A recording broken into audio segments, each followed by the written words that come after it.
वो भिक्षु बीमार पड़ गया। अब बीमार पड़ गया तो क्या हो गया, शुरू में तो शरीर में फोड़े फोड़े जैसा निकल रहा था। स्वागत है आप सभी का। आप लोग देख रहे हैं बुद्धास टीचिंग चैनल और हम यहाँ महाकारुणिक तथागत बुद्धा और उनके शिक्षाओं के विषय में चर्चा करते हैं।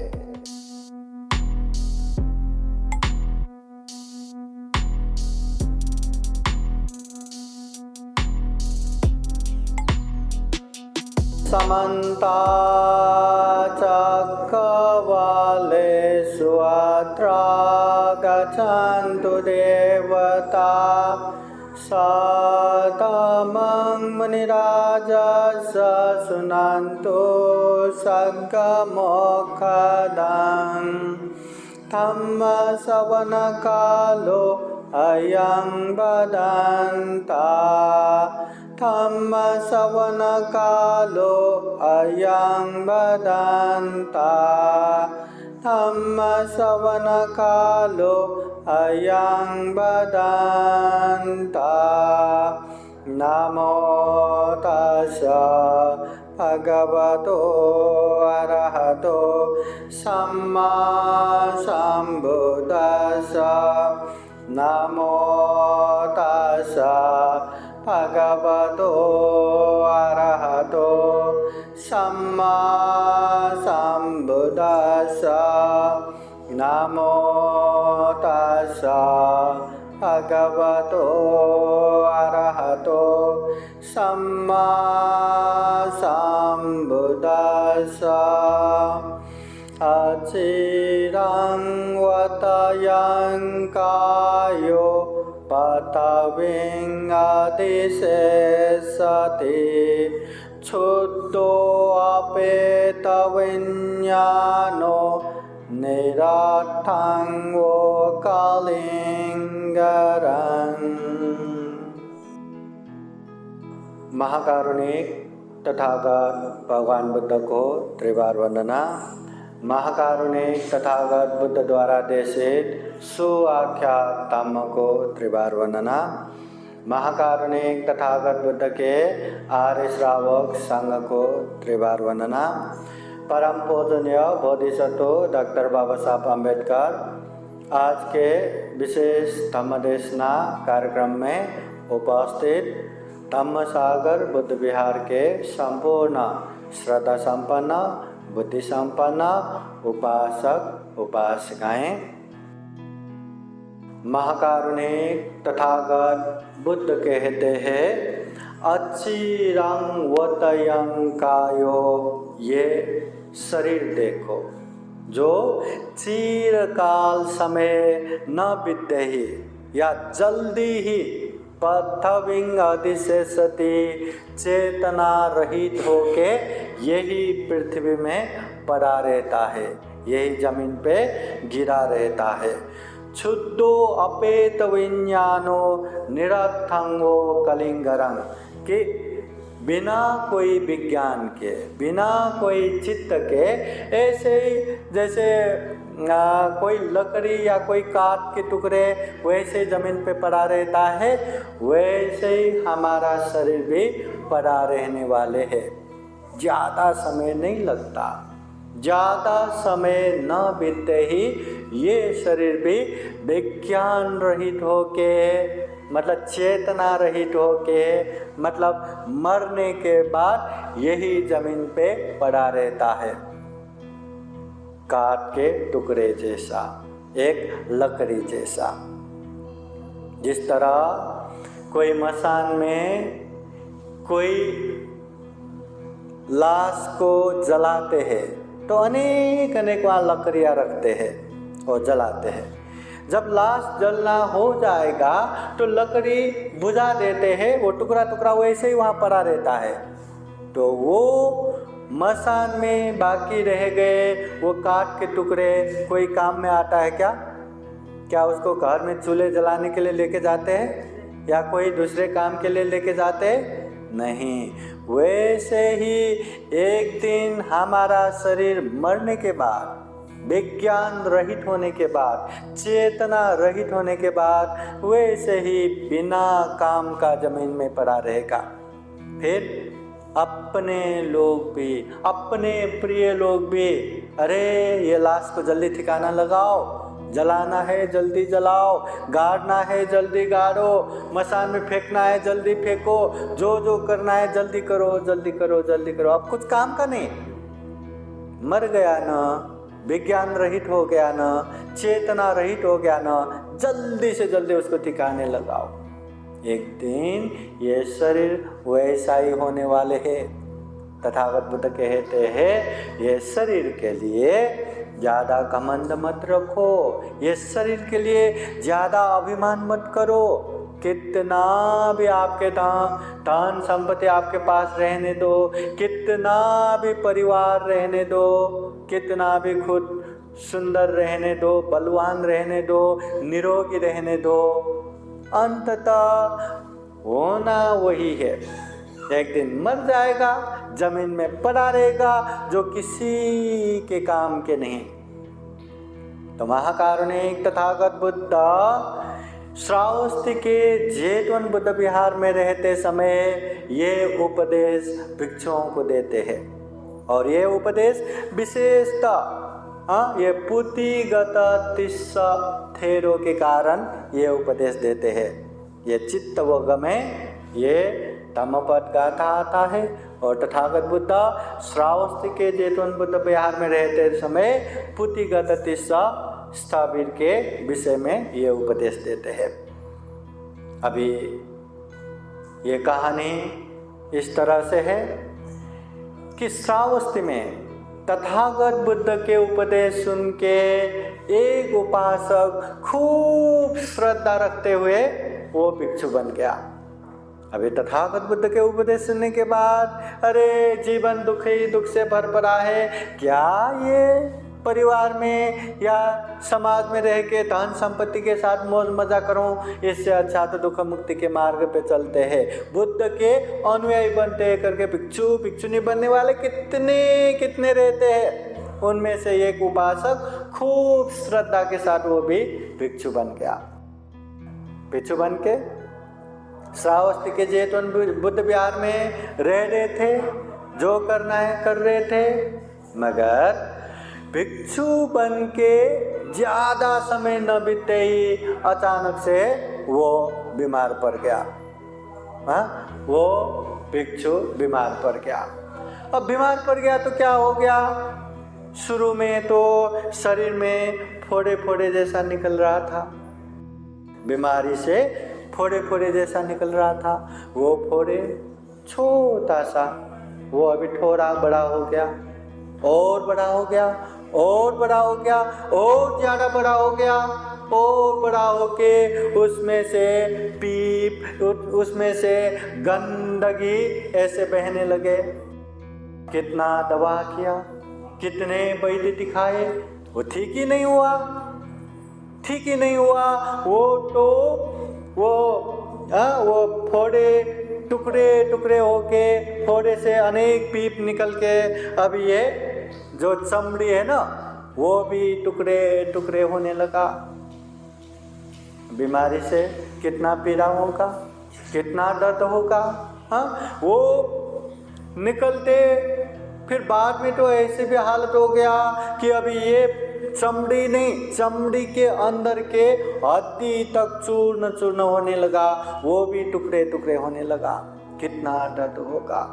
वो जो चारपाई में बैठते थे वहीं एकदम चिल्ला चिल्ला के बैठते थे।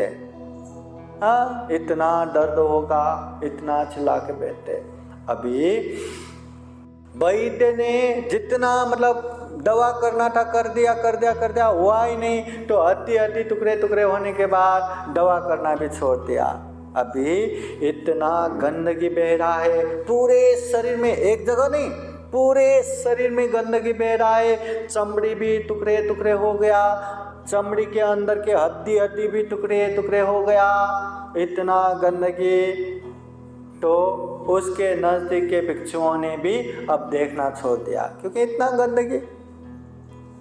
पूरा वो जो भी चादर ये वो लेते थे ना, इतना गंदगी से भरा रहता है, इतना खून खून रहता है। ऐसे भीगे हुए खून, भीगे हुए गंदगी वाले चादर लेके बैठने के बाद कितना गंदगी हुआ रहेगा। और उनको सेवा करने वाला नहीं था, उनको साफ करके देने वाला नहीं था। तो वही चारपाई पे बैठते थे, वही चारपाई पे सोते थे, वही चारपाई पे खाते थे, वही चारपाई पे मल मूत्र त्याग करते थे। क्या हालत हुआ रहेगा। वही गंदगी, वही खाना, शरीर इतना गंदगी से भर गया, इतना बीमार पड़ गया, पूरा ऊपर से नीचे तक गंदगी गंदगी बह रहा है, इतना तकलीफ हो रहा है। और वो भिक्षु एकदम चिल्ला चिल्ला के बैठते थे, एकदम करारते हुए बैठते थे। अब इतना गंदगी गंदगी से भरा हुआ उसका शरीर है, इसलिए उनका नाम ही पुतिगत तिस्स, उसका नाम तिस्स था। पुतिगत एकदम गंदगी से भरा हुआ तिस्स, साहब ने पुतिगत तिस्स कहने लगा, उसका नाम तिस्स। तो वो भिक्षु का ऐसे हालत हो गया, बीमारी से, फोड़े से, पूरा गंदगी बहने से, पूरा चमड़ी भी टुकड़े टुकड़े हो रहा है, पूरा हड्डी भी टुकड़े टुकड़े हो रहा है, और इतना इतना कि जैसे अभी वो जिंदा रहने वाला नहीं, मरने वाला ही है। और उसका नजदीक के भिक्षु भी बहुत ही गंदगी है करके दूर दूर से ही छीछी दूर दूर करके दूर दूर होते थे। उसके नजदीक कौन जाएगा, अभी कौन उसके नजदीक जाके साफ सफाई करेगा, कौन उसको सेवा करेगा, कोई नहीं। ऐसे ही चारपाई पे पड़े, कैसे हालत हुआ रहेगा। हम भी बीमार पड़ते हैं ना, बीमार पड़ते हैं कि नहीं। अगर हम बीमार पड़ गए और कोई देखने वाला नहीं रहा तो कैसी हालत होता है। एक गर्म पानी भी देने वाला नहीं रहा तो कैसी हालत होता है। बीमारी के टाइम पे कोई देखने वाला तो चाहिए ना। अब इतना बीमारी और देखने वाला कोई नहीं। सेवा करते तो शायद वो थोड़ा ठीक भी हो जाते, पर सेवा करने वाला ही नहीं, वो तो मरने मरने जैसा हो रहा था। इधर महाकारुणिक तथागत बुद्ध हर सुबह हर शाम को महाकरुणा समापति ध्यान बैठ के देखते थे कि आज मैं किसका उपकार करूं, आज मैं किसके पास जाऊंगा तो उसका उपकार होगा, या कौन से व्यक्ति का पारमिता परिपूर्ण हुआ है, पारमिता परिपक्व हुआ है, अगर मैं वहां जाऊंगा तो उसका कल्याण हो। ऐसा तथागत बुद्ध जो महाकरुणा समापति ध्यान से देखते थे। इसको सुवर्ण जाल फैलाना भी कहते हैं। सुबह के समय में सारा बुद्ध चक्रवाल में दूर से नजदीक नजदीक देखते थे, और शाम के समय में नजदीक से दूर दूर दूर दूर अपना जाल फैलाते थे। मतलब देखते थे किसका पुण्य पारमिता परिपक्व हुआ है, या किसके पास जाऊं तो उसका उपकार होगा, उसका कल्याण होगा। तो उस तरह देख के तथागत बुद्ध जिसको जरूरत है, जिसका पारमिता परिपूर्ण हुआ है, या जिसके पास जाने से वो दुख मुक्त हो सकता है, वहाँ तथागत बुद्ध जाते थे। तो उस दिन महाकरुणा समापति ध्यान में बैठे तो उनको वही तिस्स भिक्षु दिखाई दिया।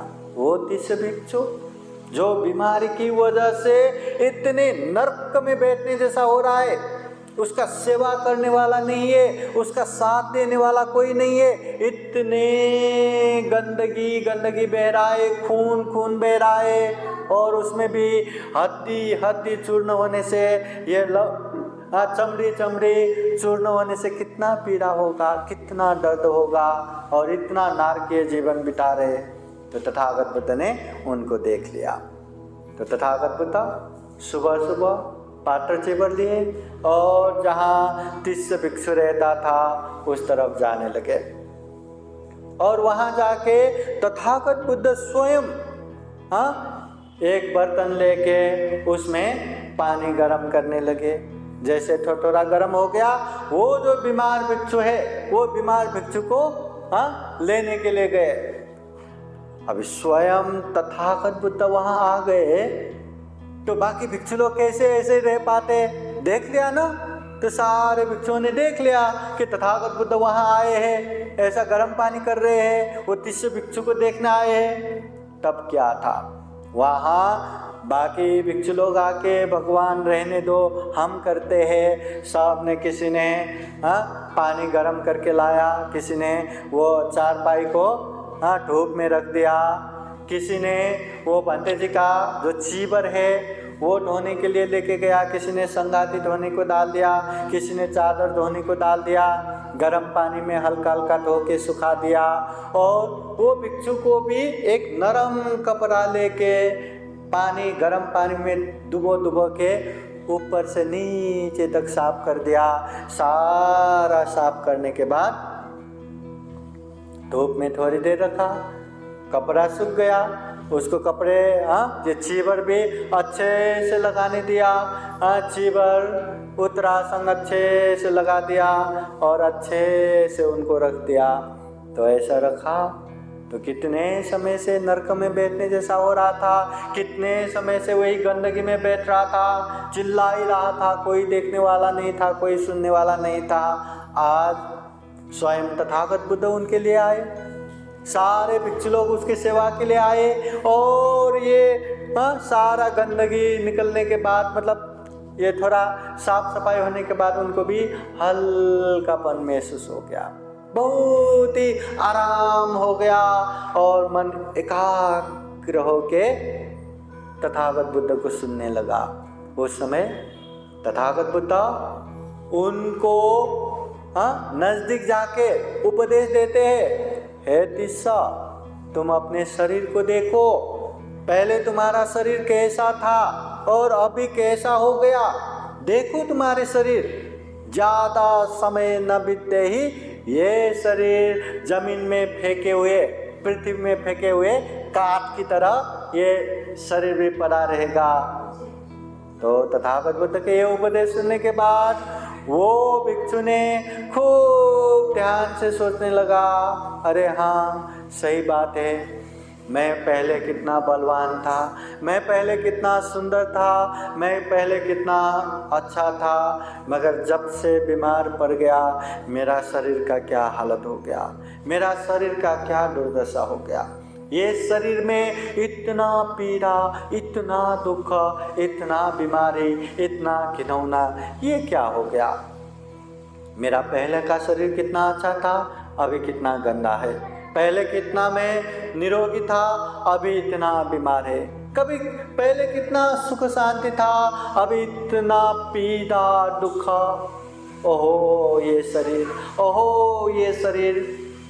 शरीर देखते देखते, शरीर के बारे में सोचते सोचते, अनित्य भावना करते करते करते करते वो भिक्षु एकदम आलंबन में चला गया, एकदम ध्यान करते करते करते करते करते करते वही समय में दुख मुक्त अनंत ज्ञान भी प्राप्त किया।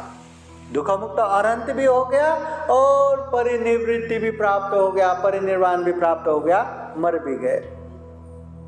फिर उसके बाद उनको जो करना है कर दिया। फिर बाद में भिक्षु लोग वहाँ बातें करके बैठते हैं कि 30 भिक्षु भगवान बुद्ध ने सेवा करते करते उपदेश सुनते सुनते गुजर गया, तो उसका क्या हालत हुआ। भगवान बुद्ध वैसे ही तो नहीं आते, कोई ना कोई पुण्य पारमिता देख के आते हैं, तो उनका क्या हुआ रहेगा, कैसा हुआ रहेगा। तो उन समय महाकारुणिक तथागत बुद्ध वहाँ पहुँचते हैं, भिक्षुओं से पूछते हैं, हे भिक्षु क्या बातें कर रहे हैं। तो हम पुतिगत 30 भिक्षु के विषय में बातें कर रहे हैं कि उसका क्या गति हुआ रहेगा, कहाँ जन्म हुआ रहेगा। तो महाकारुणिक तथागत बुद्ध कहते, भिक्षु वो 30 भिक्षु अनंत हो गया, निर्वाण को प्राप्त हो गया, उसका पुनर्जन्म नहीं है, वो फिर से जन्म नहीं होता, वो निर्वाण प्राप्त हो गया। फिर भिक्षु लोग वहाँ बातें करने लगते हैं, भगवान जो भिक्षु दुख मुक्त हो सकता है, अनंत हो सकता है, निर्वाण को प्राप्त कर सकता है, और वो भिक्षु इतना दुख सहे, इतना कष्ट सहे, शरीर का इतना बुरा हालत हो, पूरा ऊपर से नीचे तक इतना बड़ा बड़ा फोड़े होके, वो फोड़े फूट के इतना गंदगी बह रहा है, इतना खून बह रहा है, और पूरा चमड़ी भी चूर चूर हो रहा है, हड्डी भी चूर चूर हो रहा है, इतना दुख, इतना कष्ट, ये कैसे? अनंत होने के लिए, दुख मुक्त होने के लिए कितना पुण्य लगता है ना, फिर इतना दुख कैसे, इतना दुख क्यों? तो महाकारुणिक तथागत बुद्ध कहते हैं, भिक्षु ये सब अपना अपना कर्म का ही फल है, जिसने जैसा कर्म किया उसको वैसा ही फल मिला, उसका कर्म ही वैसा था, उसने कर्म ही ऐसा किया था जिसकी वजह से उसको वैसा फल मिला। तो भिक्षु लोग कहते हैं, भगवान ऐसा क्या कर्म किया था, अच्छा होता कि आप हमें बताए। फिर तथागत बुद्ध, ठीक है बताता हूँ, ध्यान से सुनो, कहते हुए तथागत बुद्ध बताते हैं कि वो 30 भिक्षु क्यों इतना दुख कष्ट सहना पड़ा। फिर तथागत बुद्ध बताते हैं, पहले पहले महाकाश्य बुद्ध इस दुनिया में उत्पन्न हुआ था, और उस समय ये भिक्षु एक शिकारी के कुल में जन्म हुआ। शिकारी जैसे जैसे बड़े हो गया वो भी शिकार करके जीने लगा। यहाँ वहाँ शिकार को जाते, यहाँ वहाँ जाल फैलाते, और जाल में जो भी पशु पंछी आता है, जो भी जानवर आता है उसको पकड़ता है, और वो राजा को लेके जाते, बड़े बड़े अधिकारियों को देने जाते, और कितना तो उसका मांस बेचते हैं, बाकी रहा तो खुद भी खाते हैं। उस तरह से वो जीविका करते थे। हमेशा उसको बड़े बड़े लोगों को वो मांस देने जाना है, पर हर दिन शिकार हो ऐसा भी जरूरी नहीं, और हर दिन एक ही हो ऐसा भी जरूरी नहीं। कभी कभी तो वहाँ बहुत सारे पंछियाँ भी वो जाल में फंस जाते थे। तो वो क्या करते थे, इसको हर दिन अधिकारियों को लेके जाना है, उसके लिए वो बचाते थे। अब कैसे बचाए? इतने सारे पंछियों को वहाँ पिंजरे में डालने के लिए पिंजरा नहीं है, मार के फ्रिज में डालने के लिए फ्रिज नहीं है, तो बचाए तो कैसे? तो वो क्या करते थे, जितनी भी पंछियां वो एक ही बार में पकड़ के लाते थे, वो लोग भाग न सके इसलिए पेड़ तोड़ के रख देते थे। उड़ के न जा सकते, उड़ के न भाग सके, इसलिए उन लोगों का पंख निकाल के रखते थे। समझ गए क्या? ताकि अभी मार के रखा तो कल तक तो बास आ जाएगा, वो खराब हो जाएगा। जिंदा वैसे ही रखा वो तो भाग जाएगा, तो करे तो क्या? तो वो कल के दिन भी, परसों के दिन भी मांस ताजा के ताजा रहे, बास ना आए, उसके लिए वो पंछियां उड़ के न भागे, पंख निकाल के रख देता था, पंख तोड़ के रख देता था। वो पंछियां भाग के न जाए इसलिए पैर तोड़ के रख देता था या पैर निकाल के रख देता था। मतलब वो जी भी नहीं सकता था, मर भी नहीं सकता था। अब मरे नहीं तो उसका बास नहीं आएगा, तो उस तरह से इतना दुख कष्ट दे के रखता था। और जितना जितना हर दिन जरूरत है उतना उतना वो ले जाके अधिकारियों को देता था, बड़े बड़े लोगों को देता था, या मांस बेचता था। ऐसा करके उसने जिंदगी निकाला। और कभी कभी ज़्यादा मांस हुआ तो खुद भी पका के खाते थे। तो एक दिन ऐसे ही खुद खाने के लिए पका रहा था, ऐसे में एक अनंत भिक्षु देखा। तो वो भिक्षु देख के न जाने कैसे कैसे वो शिकारी के मन में श्रद्धा उत्पन्न हो गया। अरे मैंने जिंदगी भर ऐसे हिंसा कर्म किया, कभी दान पुण्य नहीं किया, चलो आज भोजन के समय में एक पंते जी प्राप्त हुआ है तो उनको दान देता हूँ करके वही दान दे दिया। और श्रद्धा चित्त से दान दिया और कामना किया जिस तरह आपने ज्ञान प्राप्त किया वैसा ज्ञान मैं भी प्राप्त कर सकूं, ऐसा संकल्प किया था। इसलिए इतने पशु पंछियों को इतना निर्ममता पूर्वक हत्या करके आया, हिंसा करके आया। इसलिए वो शिष्य भिक्षु होने के बाद, भगवान बुद्ध के शिष्य होने के बावजूद भी वो इतना दुख कष्ट सहना पड़ा, इतना पीड़ा सहना पड़ा, इतना डर से चिल्ला चिल्ला के बैठना पड़ा। मगर एक अरंत भिक्षु को अनजाने में ही सही मगर श्रद्धा चित्त से दान दे के आए और वही ज्ञान मैं भी प्राप्त कर सकूं करके अधिष्ठान करके आए, उस पुण्य से वो भी दुख मुक्त अरंत हो पाया। इसलिए महाकारुणिक तथागत बुद्ध समझाते हैं भिक्षुओं को, जो जैसा कर्म करता है वो वैसा ही भुगतता है। दिखने में उसने ये जीवन में कुछ भी पाप नहीं किया, वो तो बुद्ध के शिष्य बन गए, भिक्षु बन गए, फिर भी पहले किए हुए पाप की वजह से उसने इतना दुख कष्ट पीड़ा भुगतना पड़ा। इतने हजारों भिक्षुओं के बीच में भी अकेले नरक समान जीवन जीना पड़ा। इतना पीड़ा, इतना दुख, इतना तड़प, वो अपने कर्म की वजह से। इसलिए महाकारुणिक तथागत बुद्ध समझाते हैं कि ये जीवन को देखो, ये शरीर को देखो, ये शरीर जब तक है हम है, पर ये शरीर कैसा है, ये क्षण भंगुर है, ज्यादा समय तक टिकने वाला नहीं है। एक दिन ये शरीर भी चेतना रहित हो जाएगा, विज्ञान रहित हो जाएगा और ऐसे ही जमीन में पड़ा हुआ काठ की तरह हम भी बिना काम के ही हो जाएंगे, हम भी मर जाएंगे। इसलिए तथागत बुद्ध कहते हैं। अभी ये कहानी तो श्रावस्ती में एक उपासक श्रद्धा से भिक्षु बना, भिक्षु बन के बीमार पड़ गया, बीमार पड़ने के बाद इतना दुख कष्ट हो गया, कोई भी उसको सेवा नहीं कर रहा था, कोई भी उसके पास भी नहीं जा रहा था, इतना दुख कष्ट में बैठा था। तथागत बुद्ध के ध्यान में वो आ गया, बुद्ध आके सेवा किया, सारे लोगों ने सेवा किया, उसको उपदेश दिया, वो दुख मुक्त अरंत हो गया। तो भिक्षु बातें करते हैं इतना दुख कष्ट क्यों?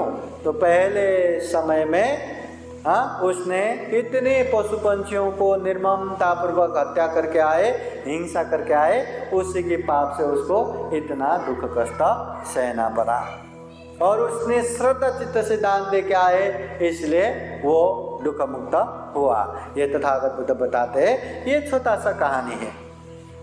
अभी ये कहानी में सबसे पहले तथागत बुद्ध कहते हैं, यो गिलानं उपत्थाते सोमं उपत्थाते। जो बीमारियों का सेवा करते हैं वो बुद्ध को सेवा करने समान है।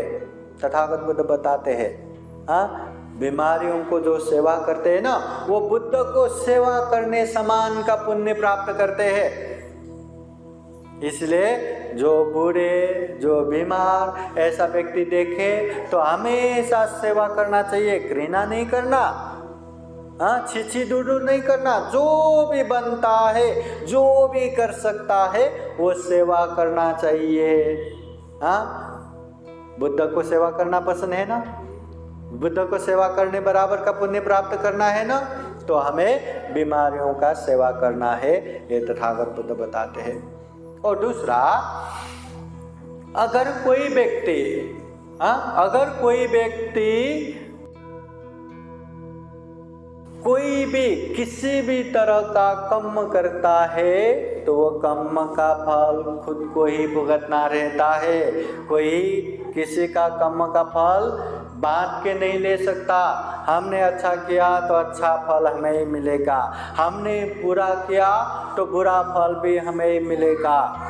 आज मिलेगा या बाद में मिलेगा या जीवन के अंत में मिलेगा या कभी भी मिलेगा, पर कर्म का फल छोड़ने वाला नहीं है। इसलिए हमें ऐसा दुख कष्ट नहीं सहना, तो अकुशल पाप नहीं करना। हम अभी थोड़ा सा ही पाप करते, थोड़ा सा ही अकुशल करते, समय के साथ साथ वो इतना बड़ा हो जाता है, इतना बड़ा हो जाता है, इतना बड़ा बड़ा दुख कष्ट हमें भुगतना पड़ता है। ये बात। और एक बात महाकारुणिक तथागत बुद्ध कहते हैं, पानातिपाता वैरमणि सिक्खापदं समादयामि। गृहस्थ संपूर्ण उपासक उपासिकाओं को हिंसा न करने की शिक्षा पद को अच्छे तरह से पालन करना चाहिए। ये सील को अच्छे से पालन करना चाहिए। जो व्यक्ति दूसरों को हिंसा करते हैं, मारते हैं, दुख देते हैं, कष्ट देते हैं, उसके जीवन में भी इसी तरह का परिणाम आता है। तथागत बुद्ध केवल हिंसा मत करो, हिंसा मत करो, हिंसा मत करो ऐसे नहीं कहते। तथागत बुद्ध अच्छे से समझाते, देखो हिंसा करेंगे तो ऐसा कुशल होगा, ऐसा पाप होगा, ऐसा दुष्परिणाम होगा। और बहुत सारे लोगों ने जिसने भी हिंसा किया उन लोगों को ऐसा दुख कष्ट आया है, ऐसा दुष्परिणाम भुगतना पड़ा है। इसलिए हिंसा मत करो। और इस दुनिया में जो भी हिंसा नहीं करते, हिंसा करना पाप है, अकुशल है, ये ऐसा पाप अकुशल नहीं करना करके उससे दूर रहते, उन लोगों के जीवन में खूब खूब सुख भी हुआ है, शांति भी हुआ है। इसलिए हिंसा नहीं करना। चाहे छोटे से छोटे प्राणी क्यों ना हो, चाहे मच्छर ही क्यों ना हो, चाहे चींटियां ही क्यों ना हो, चाहे छोटे से छोटे प्राणी से लेके बड़े से बड़े प्राणी, चाहे जमीन में रहने वाले, चाहे पानी में रहने वाले, चाहे आकाश में रहने वाले, कोई भी प्राणियों को हिंसा नहीं करना, हिंसा नहीं करना चाहिए। जो व्यक्ति हिंसा करेगा 30 भिक्षु जैसा इतना दुख दुष्परिणाम भुगतना पड़ेगा, ये तथागत बुद्ध कहते हैं। और तथागत बुद्ध ऐसा भी कहते हैं, अत्तानं उपमं कत्वा, अपने आप को उदाहरण के रूप में रखो। न नैय न घातय, किसी का हनन मत करो, घात मत करो, किसी को दुख कष्ट मत दो, मत मारो। तथागत बुद्ध कहते हैं कोई हमें ऐसे ही चांटा मारने को आया तो हमें अच्छा लगेगा, अरे वाह कितना अच्छा, और एक मारो, वंस मोर करके हम कहते हैं क्या? नहीं। कोई हमें चिमटी भी काटा तो हमें अच्छा लगेगा क्या? नहीं। मुझे क्यों चिमटी काटा, मुझे क्यों चांटा मारा, हम भी उसको एक बार नहीं 2 बार 4 बार मारेंगे। नहीं मार सकते तो हम गाली देंगे, गुस्सा दिखाएंगे, वो भी नहीं कर सकते तो अंदर ही अंदर श्राप दे के बैठेंगे, मगर पसंद बिल्कुल नहीं है। अभी एक चांटा मारा तो पसंद नहीं, एक चिमटी काटा तो पसंद नहीं, कोई आके हमारा हाथ ही उखाड़ के लेके गया तो पसंद आएगा?